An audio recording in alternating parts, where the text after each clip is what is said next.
del estudio. Es la segunda parte y entonces estaremos tomando los versículos del 15 al 46. Mateo 22, 15 al 46. En esta sección, amados hermanos, nosotros vemos que se presentan varios debates. El primero de ellos, vemos que son o tiene que ver con los discípulos de los fariseos y los herodianos respecto al tema de pagar los impuestos o no al César. Eso está entre los versículos 15 al 22. Luego se da un debate con los saduceos que va del versículo 22 al versículo 23. El debate con ellos tiene que ver sobre la resurrección. Y luego tenemos un tercer debate que va de los versículos 23 al 40 y es con un intérprete de la ley sobre cuál es el mayor de los mandamientos. Finalmente, tenemos un debate con los fariseos sobre el Mesías. En este caso, Jesús hace una pregunta a ellos que no pueden responder y está en los versículos 41 al 46. Así que yo les invito, hermanos, a leer entonces la primera parte, ¿verdad? Que va de el versículo 15 al versículo 22. Ahí vamos a leer primeramente. Mateo capítulo 15, Mateo 22, perdón, versículos 15 al 22. Dice de la siguiente manera: entonces se fueron los fariseos y consultaron cómo sorprenderle en alguna palabra. Y le enviaron los discípulos de ellos con los herodianos diciendo: Maestro, sabemos que eres amante de la verdad y que enseñas con verdad el camino de Dios y que no te cuidas de nadie porque no miras la apariencia de los hombres. Dinos, pues, ¿qué te parece? ¿Es lícito dar tributo a César o no? Pero Jesús, conociendo la malicia de ellos, les dijo: ¿por qué me tentáis, hipócritas? Mostradme la moneda del tributo. Y ellos le presentaron un denario. Entonces les dijo: ¿de quién es esta imagen y la inscripción? Le dijeron: de César. Y les dijo: dad pues a César lo que es de César y a Dios lo que es de Dios. Oyendo esto, se maravillaron y dejándole se fueron. Como lo podemos notar, el debate fue realizado, como ya decíamos antes, este primer debate fue realizado en asociación con los discípulos de los fariseos y los herodianos contra Jesús. Los fariseos estaban muy molestos por el juicio que él había hecho contra ellos. Por ejemplo, podemos leer Mateo 21, en el versículo 45 y 46. En esa porción dice: y oyendo sus parábolas, los principales sacerdotes y los fariseos entendieron que hablaba de ellos. Pero al buscar cómo echarle mano, temían al pueblo porque éste le tenía por profeta. Fíjense en esto de que ellos están buscando ya entonces la manera de echarle mano a Jesús, es decir, de matarle. Ellos están muy molestos con las enseñanzas de Jesús y con su acción en cuanto a la purificación del templo que vemos en el mismo capítulo 21. Así que ellos estaban buscando la manera de cómo actuar en contra de Jesús. Y tratan de hacer una estrategia o realizan una estrategia de cómo ellos pueden tenderle una trampa, pero con sus mismas palabras, como dice el capítulo 22, en el versículo 15, ¿verdad? Ellos tenían la intención de hacerle caer en sus mismas palabras, una trampa hecha con sus propias palabras. La palabra que se traduce en la Reina Valera del 60, sorprenderle, quiere decir entrampar, poner lazo, así de que ellos buscaban la manera de cómo acorralar a Jesús con sus propias palabras. El propósito de esto era tener algo de qué acusarlo ante los gobernantes romanos para que le dieran muerte. Para ellos Jesús era entonces una amenaza a su poder sobre el pueblo y ellos querían evitar a toda costa que él siguiera teniendo influencia en el pueblo y de esta manera perder también su poder.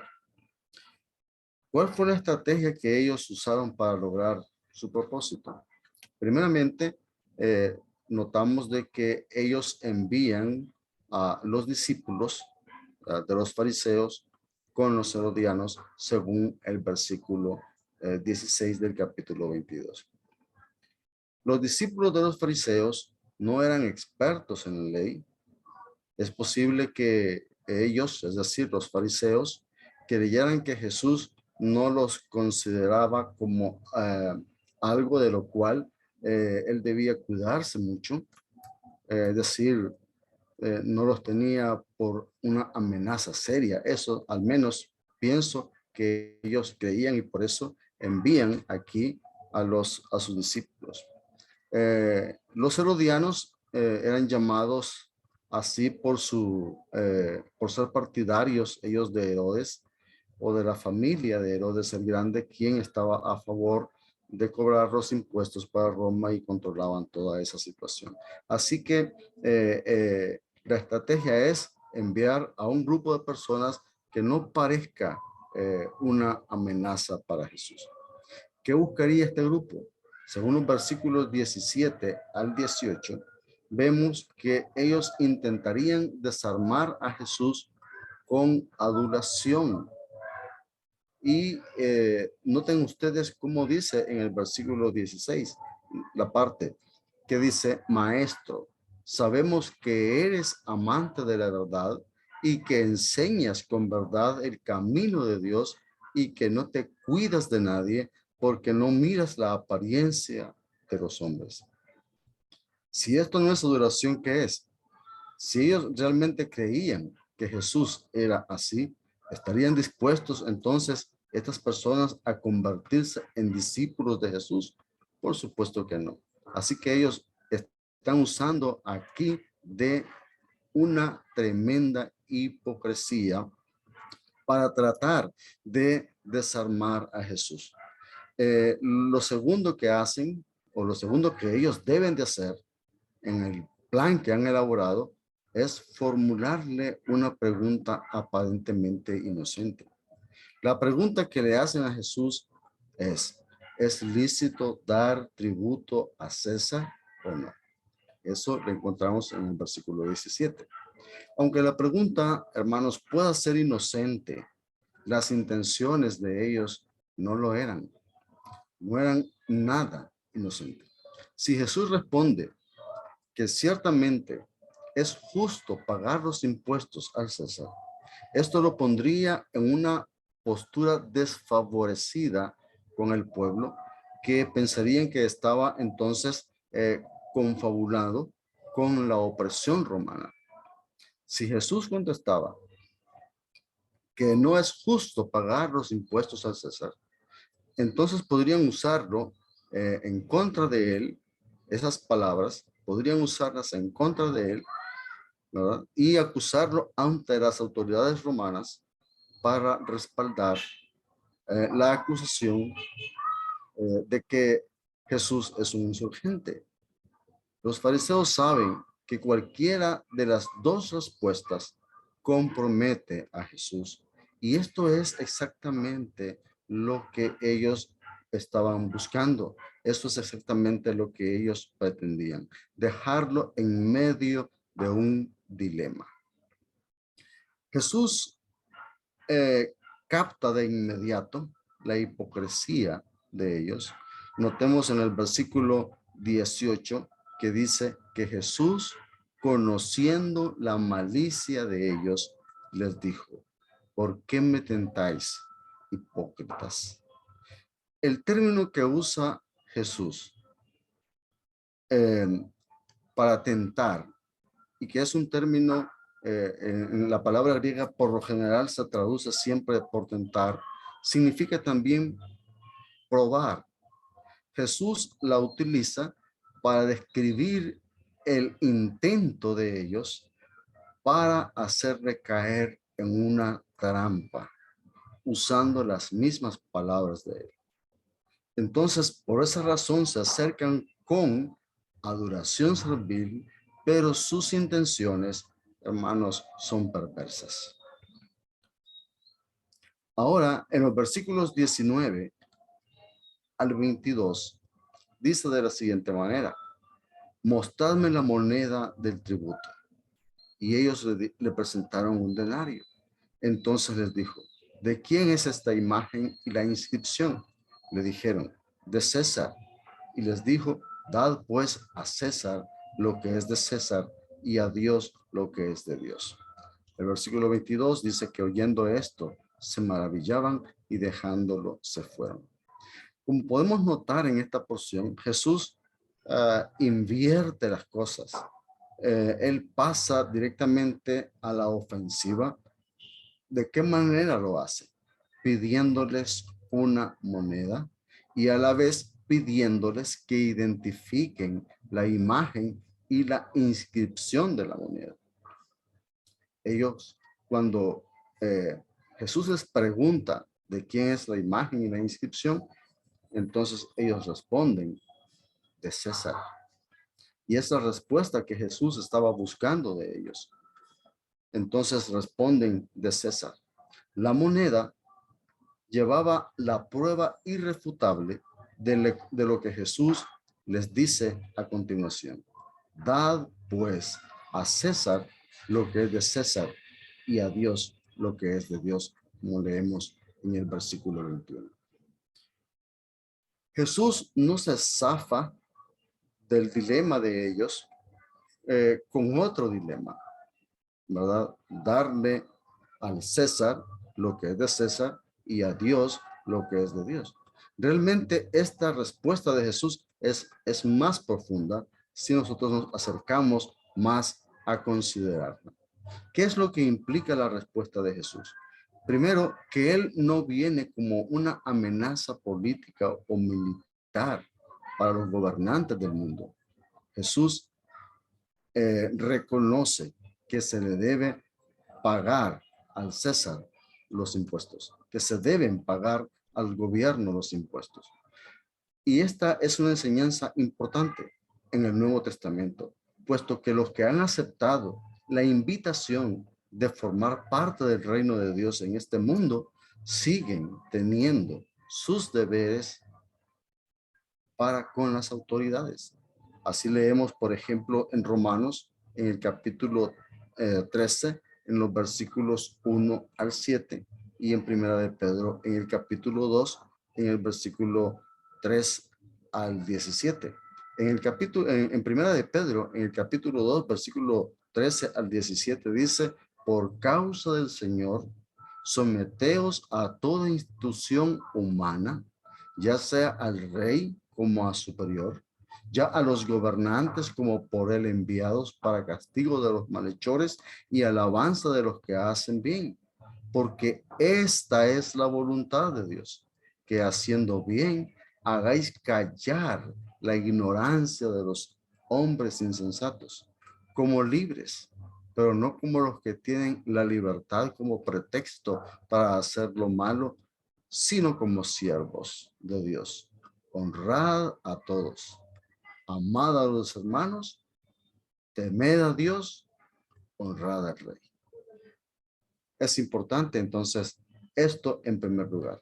En segundo lugar, la palabra que en Mateo, en el capítulo 22, en el versículo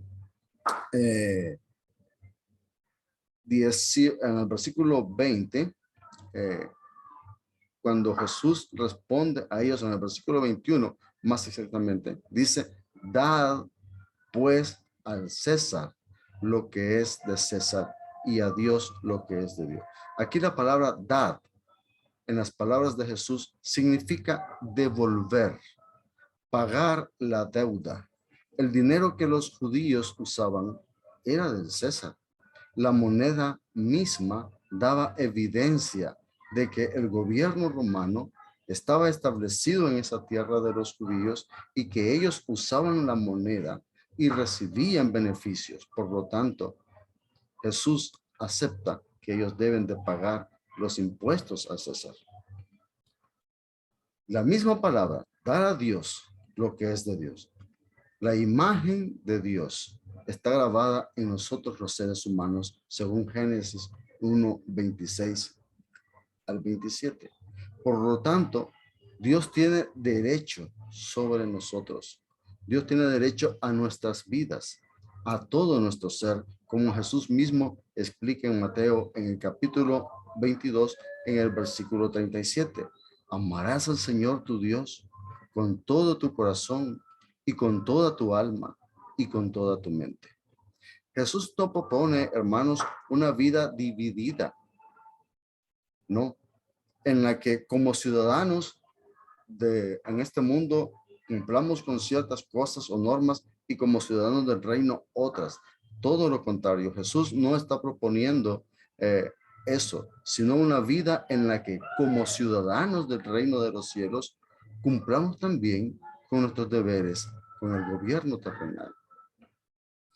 En el versículo 22 dice que la gente se maravilló de esto.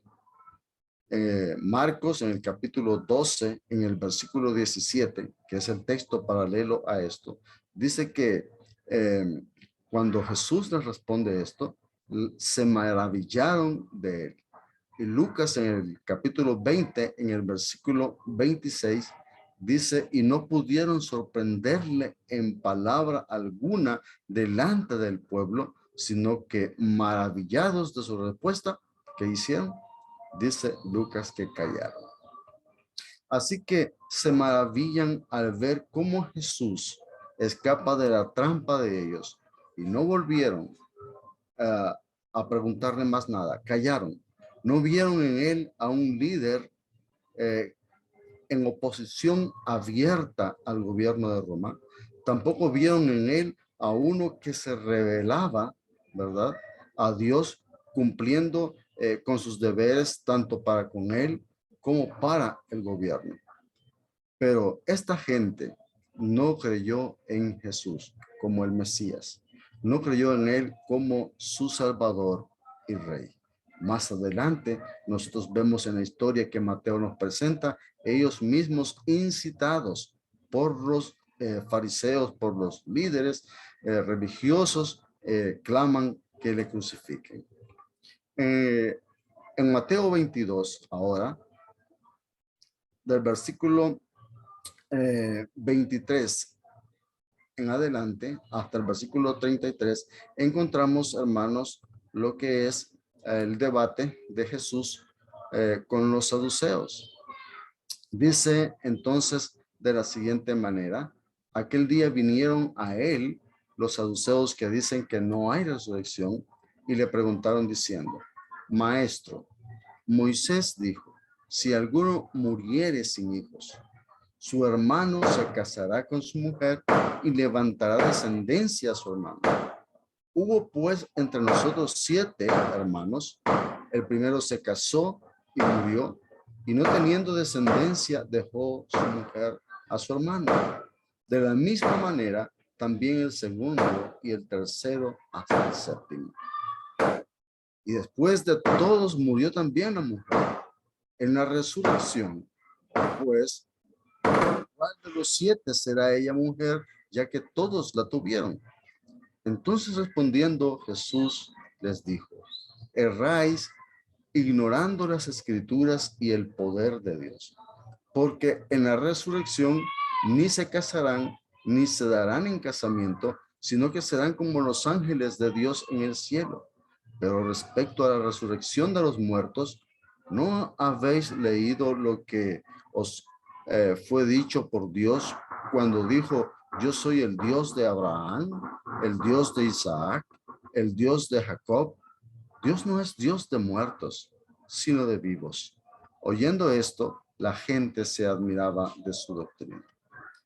Una vez que los discípulos de los fariseos y los herodianos han intentado hacer caer a Jesús en alguna trampa y no lográndolo, inmediatamente vienen ahora ¿quiénes? Los saduceos. Mateo nos dice que estos niegan la resurrección. Lucas, en su libro de los Hechos, nos informa que ellos no creen, no solo no creen en la resurrección, sino también no creen en ángeles ni en espíritu. Hechos capítulo 23, en el versículo 8. Hechos 23, 8. Porque los saduceos dicen que no hay resurrección, ni ángel, ni espíritu. Pero los fariseos afirman estas cosas. ¿Por qué no creían los saduceos en estas cosas? Es posible que ellos no creyeran en ángeles, ni en espíritu, ni en la resurrección, porque basaban solamente o tenían solamente como fuente de autoridad para sus enseñanzas los 5 libros de la ley de Moisés. Allí basaban ellos sus creencias autorizadas. Los saduceos entonces inician citando una ley del Antiguo Testamento, la ley del matrimonio del levirato. En el Antiguo Testamento la encontramos en Deuteronomio en el capítulo 25, en el versículo 5 al 10. Para los que anotan, pueden anotar allí. Entonces, Deuteronomio 25, 5 al 10. Jesús, ellos le citan a Jesús esta ley que dice que Moisés dijo, si alguno muriere sin tener hijos, sin hijos, su hermano se casará con su mujer y le levantará descendencia a su hermano. Es lo que ellos le dicen a Jesús en el versículo 24. En esta ley, al levir, es decir, al hermano superviviente de un hombre que ha muerto sin hijos, se le exigía que se casara con su cuñada. Esta ley estaba pensada para cuidar de la viuda a la vez de conservar el linaje genealógico del hermano fallecido si tenían hijos. Y esto lo podemos ver en Deuteronomio en el capítulo 25, en el versículo 5 al 10. Pero aquí encontraban apoyo los saduceos para probar su creencia de que no había resurrección. Ellos preguntaban qué ocurriría si 7 hermanos siguen uno detrás del otro el matrimonio de liberato y después la mujer muere. Así que si hay resurrección, ¿de cuál de los 7 será ella mujer, ya que todos la tuvieron por mujer? El argumento, hermanos, sería válido solamente si el matrimonio existiera después de la resurrección. Entonces sería un problema, a menos que no hubiera resurrección. Con su argumento y pregunta, quieren dejar a Jesús sin una respuesta basada en las Escrituras. Y al hacerlo, demostraban ellos que Jesús entonces no tenía autoridad para enseñar. Recuérdese de que ese fue el problema en el capítulo 21. ¿Con qué autoridad haces estas cosas? ¿Y quién te dio esta autoridad? Entonces, ellos quieren dejar ante el pueblo a Jesús sin autoridad. Si Jesús enseñaba algo que no estaba basado en las Escrituras, si él enseñaba algo que estaba fuera de ese contexto, entonces ellos inmediatamente habrían logrado su propósito. Pero Jesús ataca en primer lugar el error subyacente de los saduceos. Y el error que detrás de ellos estaba era simplemente el de no conocer las escrituras ni conocer el poder de Dios. Ellos ignoraban las escrituras que usaban y Jesús va directamente a eso en primer lugar antes de responder, antes de ampliar su respuesta. Él les dice a ellos que ignoran las escrituras. Estaban ignorando las escrituras que usaban. Recuérdese que ellos están usando Deuteronomio, capítulo 25, versículo 5. Y aquí quiero citar el comentario del hermano Wayne Porteño, que dice que Deuteronomio 25:5 obligaba a los israelitas a perpetuar las familias de cada tribu.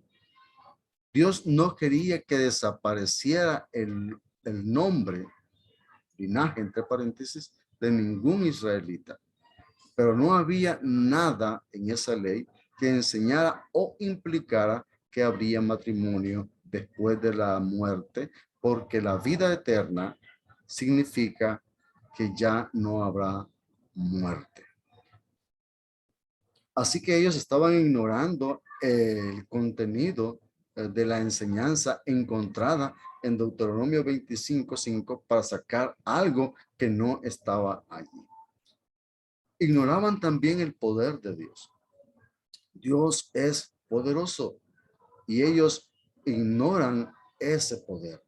Pues detrás de la resurrección, ¿qué es lo que puede estar? Sino solamente el poder de Dios. Dios puede hacer esto. Dios puede resucitar a los muertos. Y ellos limitaban o ignoraban, como mejor dicho dice Jesús, el poder de Dios. Jesús hace un paralelo entre los seres humanos en la resurrección con los ángeles. Él dice, serán como los ángeles de Dios. La falta de conocimiento de los saduceos por ignorar las escrituras les hace tener también una tremenda deficiencia en su entendimiento en cuanto a la forma en que se ha de vivir en la eternidad. Jesús, hermanos, les explica que así como los ángeles no se casan para mantener el linaje del muerto, como se enseñaba en Deuteronomio, el texto que ellos están citando, pues no experimentan los ángeles la muerte, así será en la resurrección los seres humanos. No morirán nunca más. Y por lo tanto, tendremos las mismas cualidades de los ángeles de Dios que no se casan ni se dan en casamiento para mantener un linaje. Así que en la resurrección no habrá más necesidad de matrimonio. Eso en primer lugar. En segundo lugar, Jesús les dice que Dios dijo, yo soy el Dios de Abraham. En Mateo, en el capítulo 22, versículos 31 al 32, vemos la respuesta de cómo Jesús continúa su argumento. Pero respecto a la resurrección de los muertos, ¿no habéis leído que os fue dicho por Dios cuando dijo, yo soy el Dios de Abraham, el Dios de Isaac y el Dios de Jacob? Dios no es Dios de muertos, sino de vivos. ¿Cómo desarrolla Jesús su argumento? Lo hace ahora usando la misma fuente de autoridad reconocida por los saduceos. Recuérdese que ellos solo reconocen el Pentateuco. Entonces Jesús va al Pentateuco. Jesús cita Éxodo capítulo 3, versículo 6, al decir, yo soy el Dios de Abraham, de Isaac y de Jacob. Él no es Dios de muertos, sino de vivos.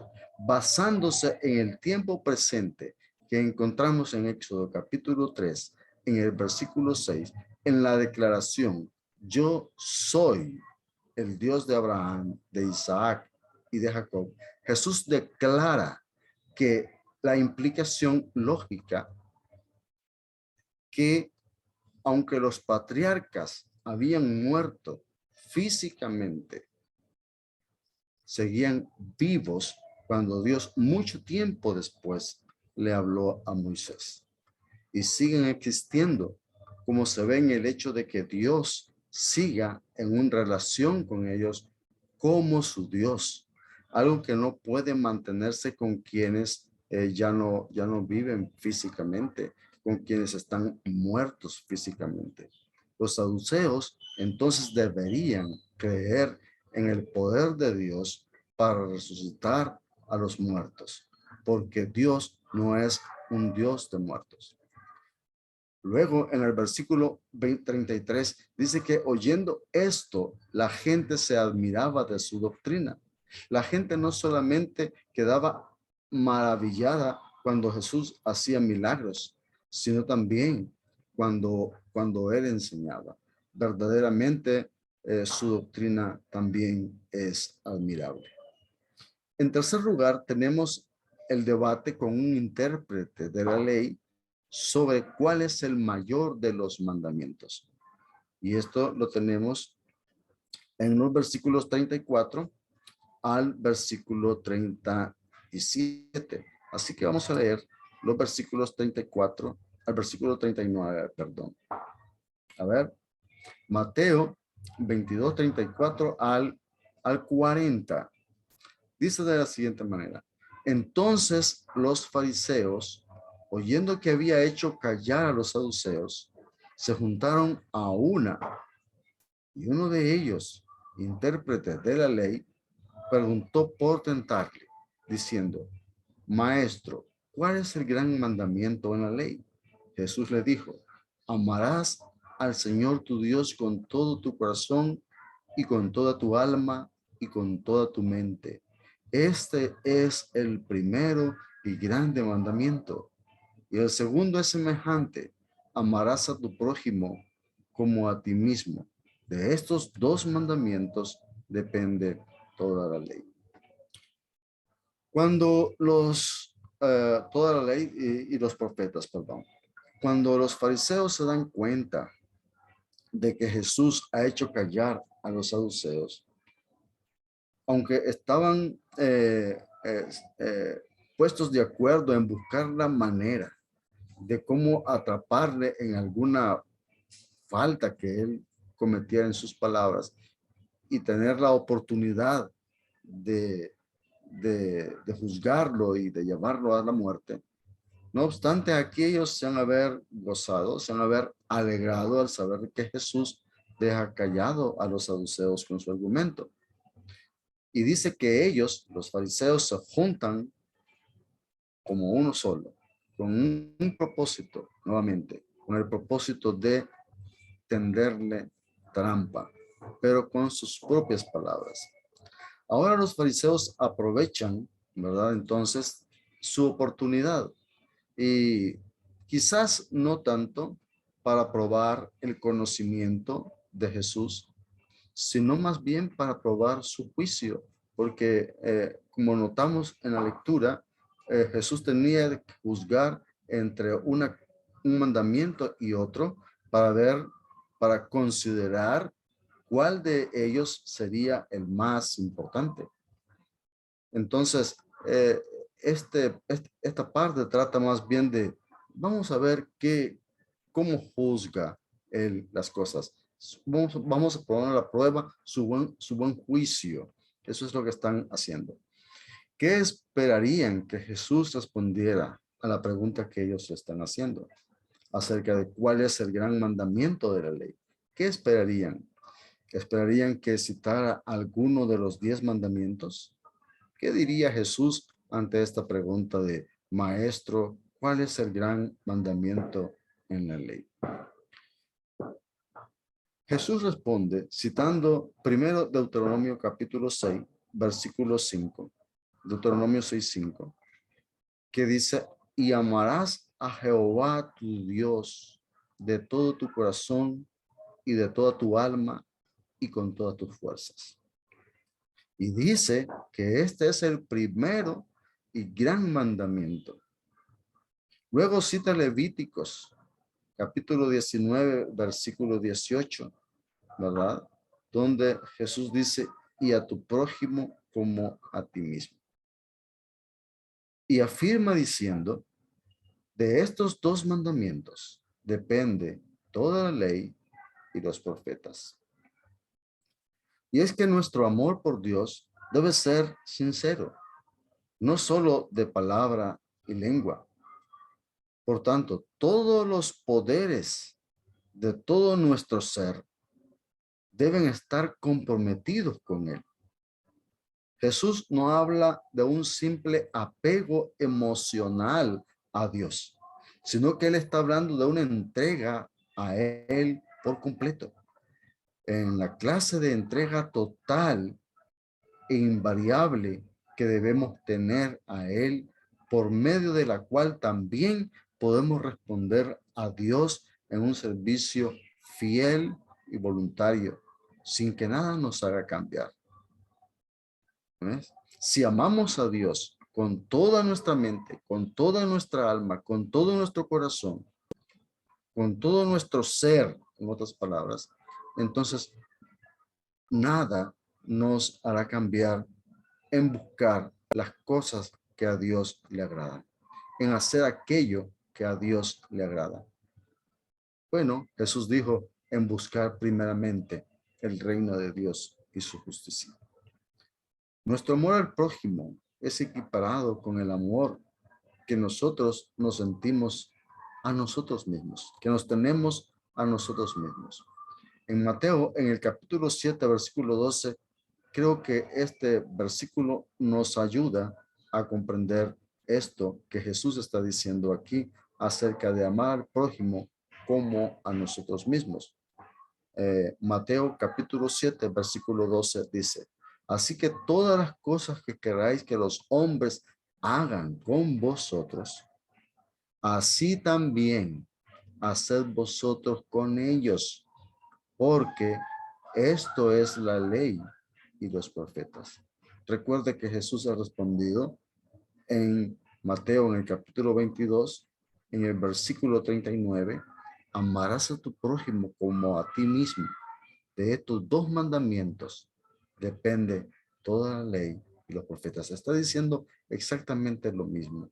Cuando amamos a nuestro prójimo como a nosotros mismos, no vamos a querer o vamos a querer hacer todo lo que, a ver, dice Mateo 7:12, todas las cosas que queráis que los hombres hagan con vosotros. Así vamos a querer también hacer nosotros con ellos.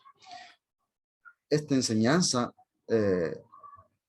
se amplía, por ejemplo, en el Nuevo Testamento, en el resto del Nuevo Testamento, como en Romanos, en el capítulo 13, en el versículo 8 al 10, donde dice, no debáis a nadie nada, sino el amaros unos a otros, porque el que ama al prójimo ha cumplido la ley. Porque no adulterarás, no matarás, no hurtarás, no dirás falso testimonio, no codiciarás. Y cualquier otro mandamiento en esta sentencia se resume. Amarás a tu prójimo como a ti mismo. El amor no hace mal al prójimo. Así que el cumplimiento de la ley es el amor. Cuando nosotros pensamos entonces en, me gustaría que me roben, no, pues eso es lo que yo no voy a hacer tampoco con los demás. Me gustaría que digan un falso testimonio de mí, no, entonces eso es lo que yo voy a hacer con los demás, no voy a decir falso testimonio. Ese es el punto. El amor no hace mal al prójimo y en esto se cumple, dice la ley, porque el cumplimiento de la ley es el amor.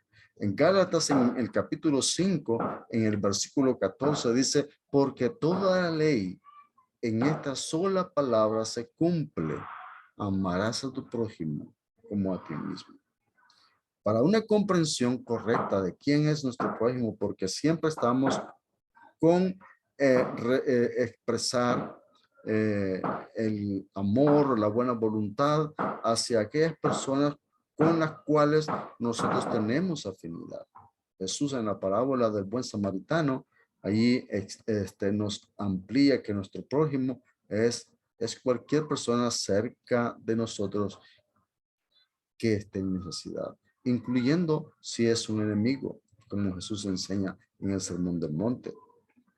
Así que esto es importante. Ese es mi prójimo. Yo debo de hacer bien a mi prójimo.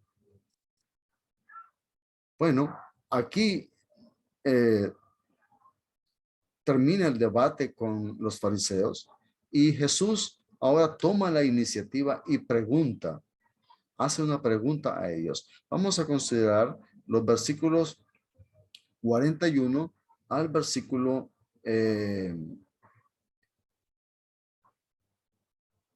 46. Dice de la siguiente manera.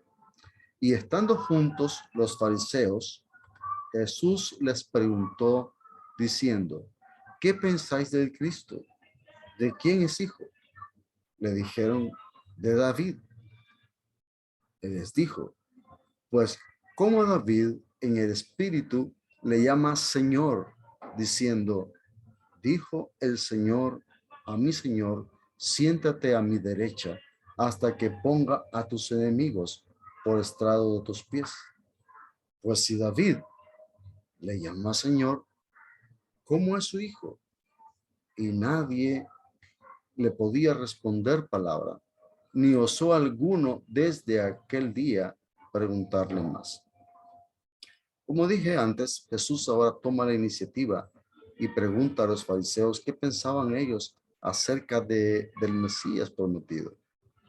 ¿Cómo podía ser el hijo de David y sin embargo ser su Señor? Y Jesús cita el Salmo 110, versículo 1.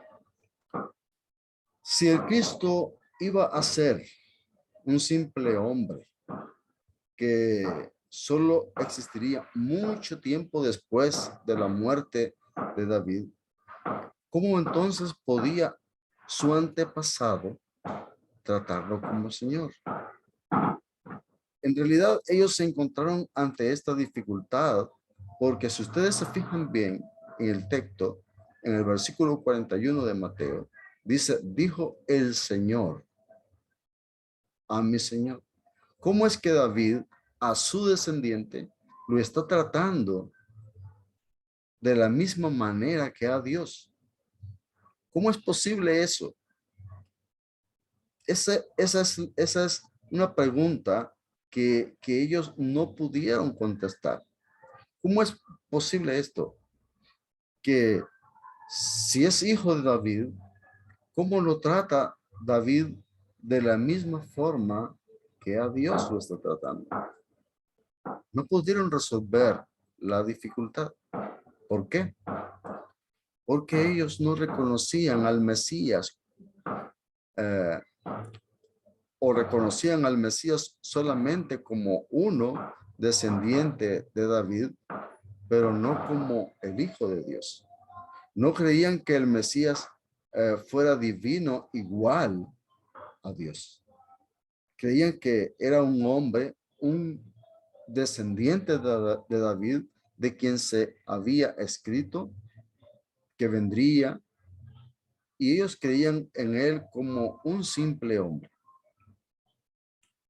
Los fariseos entonces, por esa razón, ante la pregunta de Jesús, ellos no la pueden contestar. Aparentemente no habían lidiado con esto y se quedan sin poder responder. La única manera de que los fariseos pudieran contestar a Jesús es que ellos reconocieran también que el Mesías es el Hijo de Dios y el Señor de David, igual que lo era el Padre. Recuérdese, la expresión dijo el Señor a mi Señor. Pero ellos no pudieron procesar eso. ¿Cómo es posible esto? Lo cierto es que Dios tomó nuestra naturaleza humana y así se manifestó en carne. En este sentido, el Mesías es el Hijo del Hombre y el Hijo de David. Pero en cuanto a Dios, Él, hermanos, es Dios con nosotros, como Mateo inicia su evangelio diciéndonos. Los fariseos no aceptaban y no aceptarían nunca que el Mesías era Señor igual a Dios. Menos aceptarían que Jesús es el Mesías. Y muy a pesar de todas las evidencias que les fueron presentadas, ellos rechazaron siempre la posibilidad de que Jesús fuera el Mesías. Por eso en el Evangelio de Juan, en el capítulo 8, en el versículo 24, Jesús les dice, por eso os dije que moriréis en vuestros pecados, porque si no creéis que yo soy, en vuestros pecados moriréis. Hermanos, es necesario que también nosotros entonces hagamos una seria reflexión acerca de quién es Jesús. Si Él es Señor, es entonces igual a Dios y al igual que Dios merece nuestra obediencia, merece nuestra fidelidad, merece que nosotros le amemos a Él con todo nuestro corazón, con todo nuestro ser, con toda nuestra alma y con toda nuestra mente. Bien, esto es lo que había preparado para esta ocasión. Tenemos, como hemos visto, los debates que Jesús se vio en esta última semana de su vida, porque después de esto él es capturado, ¿verdad? Y llevado a la muerte. Entonces, es en esta semana Jesús, en esta semana última de su vida, él tuvo esa discusión con los fariseos, no con los saduceos, con los herodianos, con los líderes religiosos del pueblo y con aquellos que obviamente creían como esos líderes religiosos. Lo que sucedió es que ellos rechazaron al Mesías. Ellos vemos que a pesar de que se maravillaban de las enseñanzas de Jesús y de los milagros que él hacía, de que no le podían atrapar fácilmente para hacerle caer en una trampa, no llegaron a creer en él. Lamentablemente no llegaron a creer en él. Y por eso en el capítulo 23 vienen las acusaciones fuertes de Jesús contra estos líderes religiosos. Hermanos, gracias por su atención. Que el Señor bendiga a cada uno de ustedes y que tengan un feliz año 2022.